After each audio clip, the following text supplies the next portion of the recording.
Good morning all dear student. आज हम एक नई क्रॉप के बारे में डिस्कस करेंगे, सनफ्लावर। सनफ्लावर को सूरजमुखी बोलते हैं। फर्स्ट इम्पोर्टेंस की बात करें हम तो क्या क्या काम में आता है। जनरली ऑयल सीड क्रॉप है। इसके जो सीड्स होते हैं एडिबल होते हैं और उसका जो ऑयल होता है वो भी एडिबल होता है, मतलब खाने के काम में लिया जाता है। और हम इसमें क्वांटिटी की बात करें कितना परसेंट ऑयल, लगभग 45 to 50% इसमें ऑयल पाया जाता है। कैसे रंग का होता है? हल्के पीले रंग का होता है। और इसमें क्या एक लिनोलिक एसिड भी पाया जाता है जो डायबिटिक पेशेंट के लिए भी अच्छा होता है। ये क्या करता है कि जो ब्लड में कोलेस्ट्रॉल इंक्रीज होता है उसको डिक्रीज करने का काम भी करता है। So this is about importance of sunflower. Scientific name की हम बात करें तो हेलियंथस एनुअस। और फैमिली की हम बात करें तो एस्ट्रेसी फैमिली से बिलोंग करता है ये। रीजन की हम बात करें तो यूएसए या पश्चिम केंद्रीय अमेरिका। राजस्थान में इसे जनरली झालावाड़, भरतपुर, गंगानगर, हनुमानगढ़, भीलवाड़ा में इसको ग्रो किया जाता है। इसमें थोड़ी सी ऑयल क्वांटिटी गलत दी हुई है। और एरिया एंड डिस्ट्रीब्यूशन की बात करें तो वर्ल्ड में लगभग 22.8 और प्रोडक्शन की हम बात करें 28.5। इंडिया में बात करें तो 2.2 और प्रोडक्शन की हम बात करें तो 1.2 मिलियन टन।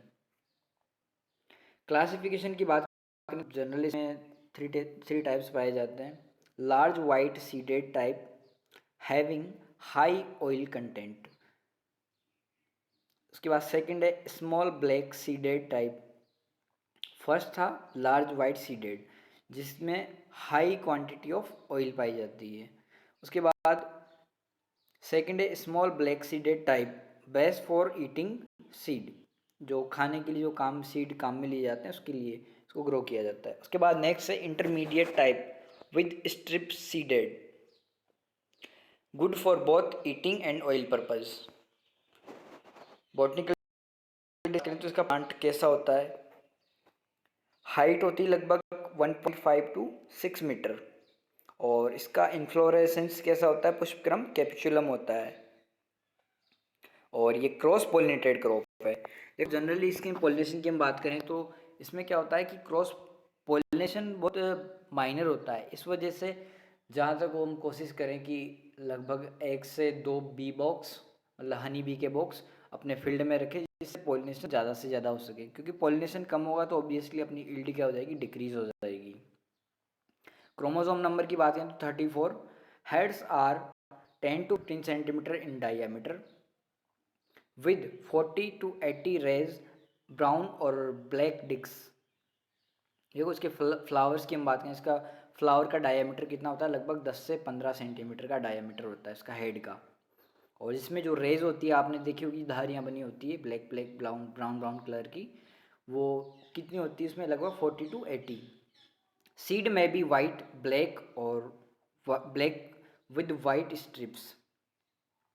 अब इसके लिए हम क्लाइमेट की बात करें तो वैसे तो जनरली इसको रबी, खरीफ और जायद तीनों सीजन में ग्रो किया जा सकता है। The crop requires a cool climate during germination and seedling growth. Seedling tolerate frost moderately well until the growth 4 to 5 leaf stage of development. The amount of linoleic acid decrease with high temperature at maturity. It is a photosensitive crop. देखो अपने ध्यान रखना है इसमें कि इसको जब हम ग्रो करते हैं तो कौन से सीजन में ग्रो कर रहे हैं, उस टाइम पर टेम्परेचर कैसा है। तो जब टेम्परेचर क्या होता है? इंक्रीज हो जाता है तो लिनोलिक एसिड जो होता है वो क्या होता है? डिक्रीज होता जाता है। बेसिकली तो ये एक कूल क्लाइमेट के लिए क्रॉप है। आपने देखा होगा कि कभी कभी इसमें क्या, मतलब जनरली ये डायरेक्शन चेंज करता है। वो डायरेक्शन चेंज क्यों करता है? फ्लावर ऑक्सीजन आता है इसमें, ऑक्सीजन के कारण ही क्या करता है, जो इसका जो हेड होता है वो सन की डायरेक्शन में डाइवर्ट हो जाता है। उसके बाद नेक्स्ट हम बात करते हैं कैसी सॉइल चाहिए। एसिडिक नहीं होनी चाहिए, अम्लीय और क्षारीय नहीं होना, और ड्रेनेज सिस्टम अच्छा होना चाहिए उसमें। It can be grown on wide range of soils, best on deep Lomb soils with good drainage. PH की हम बात करें तो 6.5 टू 8.5 पीएच इसके लिए बेटर माना गया है। उसके बाद हम बात करते हैं वेराइटी की, कौन कौन सी इसकी वेराइटीज़ है। सो Badshah, Haryana Surajmukhi, Divyamukhi, Lakshmi, Surya, CO1, CO2, sunrise selection, एमसन record, modern, Surya, TAS 82, H1, DRHS1, BSH1। तो ये वेराइटीज़ है इसकी अच्छी अच्छी। उसके बाद फील्ड प्रिपरेशन की हम बात करें, sunflower requires well pulverise and weed free land with sufficient moisture. 2 to 3 plowing would be done by 10 centimeter plow, where sunflower is to be taken during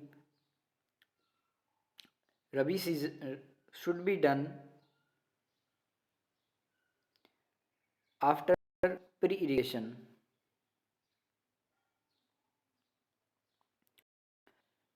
तो अपने को यहाँ पर देखो, जब फील्ड प्रिपरेशन करनी है उसमें 2-4 बातें और रखनी है अपने को। एक तो वीड फ्री होना चाहिए, और जब हम लास्ट प्लोइंग करते हैं तब हम उसमें मिथाइल पैराथियन डाल सकते हैं।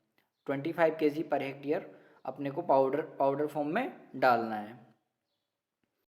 उसके बाद सीड एंड सोइंग की बात करते हैं। तो सीड एंड सोइंग में सबसे पहली दो सीड रेट इसमें देखते हैं कि हाइब्रिड की सीड रेट कितनी होती है।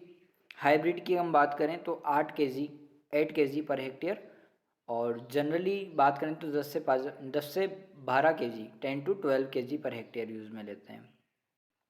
जो सूरजमुखी होता है, सूरजमुखी के जो सीड होते हैं उसका जो सीड कोट होता है वो कैसा होता है, हार्ड होता है।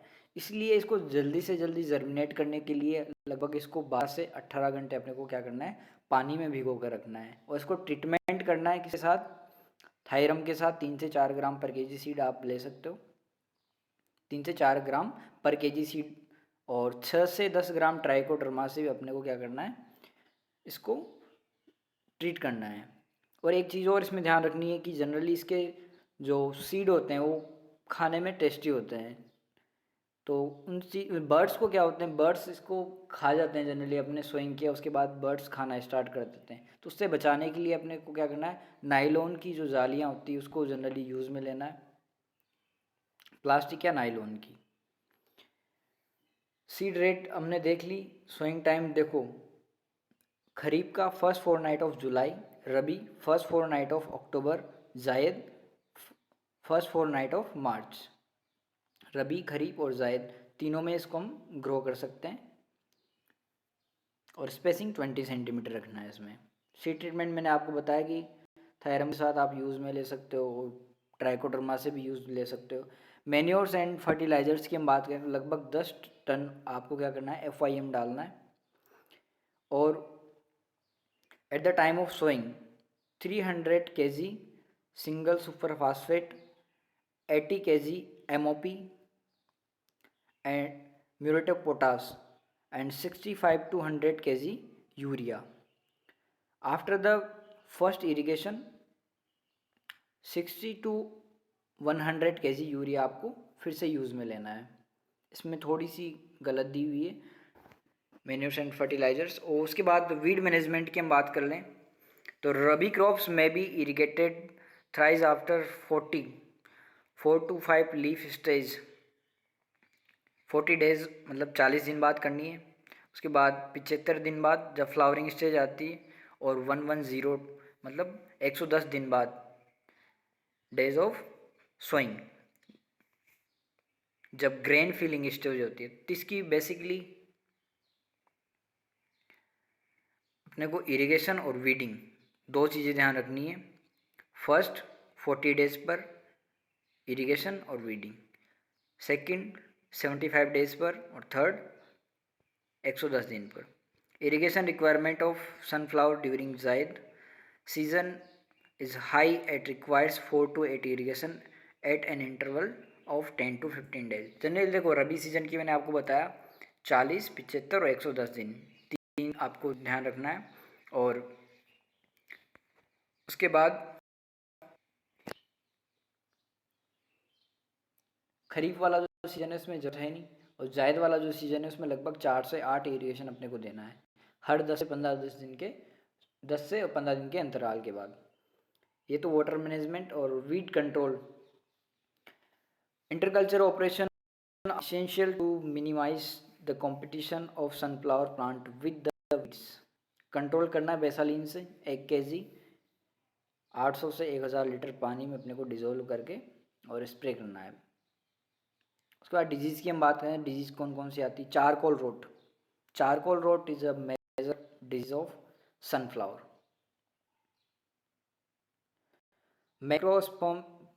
मैक्रोफोमिनिया, the affect plants mature early and when dry, so acid color of the stem flower heads on the affected plants remain undesired। Control करना है, यूज सर्टिफाइड।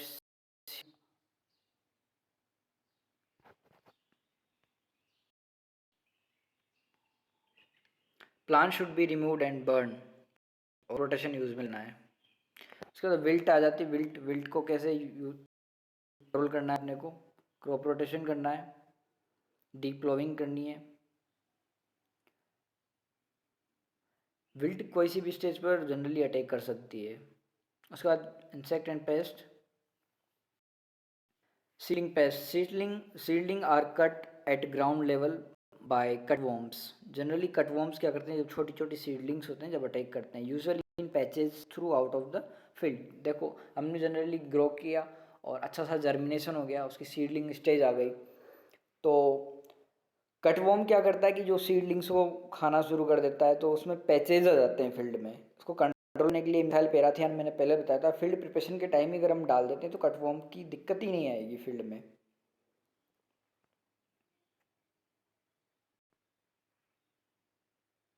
उसके बाद हार्वेस्टिंग की हम बात कर लेते हैं। Sunflower crop is ready for harvest when moisture is in seed is 20%, thresh by beating the center of the head with a small stick। और यील्ड की हम बात करें तो 20 क्विंटल पर हेक्टेयर। अगर मान लो अपने पास थ्रेशर अवेलेबल नहीं है तो अपने को इसकी मैच्योरिटी स्टेज चेक करना है पहले तो, कि कब इसकी मैच्योरिटी स्टेज आती है। जब क्या हो कि आपका जो फ्लावर्स का मतलब जो सनफ्लावर का जो हेड है वो क्या हो, उसकी जो पत्तियां हैं एक तो पीली पड़ जाए और वो ऑटोमेटिक क्या करें नीचे गिरने लग जाए सूख कर। तो अपने को क्या करना है, उसको नीचे से जो बॉटम पार्ट है वहाँ से अपने को कट कर लेना है। उसके बाद 2 से 3 दिन के लिए उसको धूप में सुखाना है और डंडों की सहायता से उसको पीट कर उसका जो सीड्स है उसको निकाल लेना है। सो इसकी एक तो परपरागण ध्यान में रखना है अपने को, कैसे करना है कैसे नहीं करना है। हनी बी के बॉक्स रख दो ले जाके उसमें फील्ड में एक दो, उससे पॉलिनेशन अच्छा होगा तो यील्ड भी अच्छी होगी ऑब्वियसली। तो this is all about the sunflower। Thank you very much।